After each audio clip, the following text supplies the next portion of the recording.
వృషభ రాశి. వృషభం అంటే ఎద్దు. ఈ సంవత్సరం ఆదాయం 5, వ్యయం 14. రాజ్యపూజ్యం. పూజించే వాళ్ళు 5 అయితే అవమానించే వాళ్ళు 4. ఈ రాశి వారికి గ్రహస్థితి పూర్తి స్థాయిలో గ్రహాలు అనుకూలత వల్ల ఆర్థిక అభివృద్ధి, వృత్తి యందు జయము, సంకల్పించిన పనులు నెరవేరుట, కుటుంబ సౌఖ్యము, ధనధాన్యం సమృద్ధిగా కలిగి ఆనందమయమైన జీవితాన్ని అనుభవిస్తారు. పుణ్యక్షేత్రాలు దర్శిస్తారు.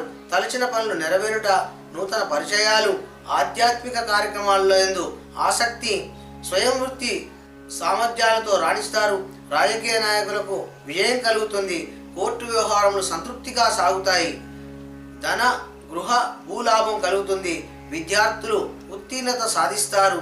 ఉద్యోగస్తులకు తమ వృత్తుల్లో ప్రమోషన్ లాంటి అభివృద్ధి కార్యక్రమాలు చేపడతారు. ఉన్నత పదవులు పొందుతారు. వ్యవసాయదారులకు పంటలు అధికంగా పండి సుఖవంతమైన జీవనాన్ని సాధిస్తారు.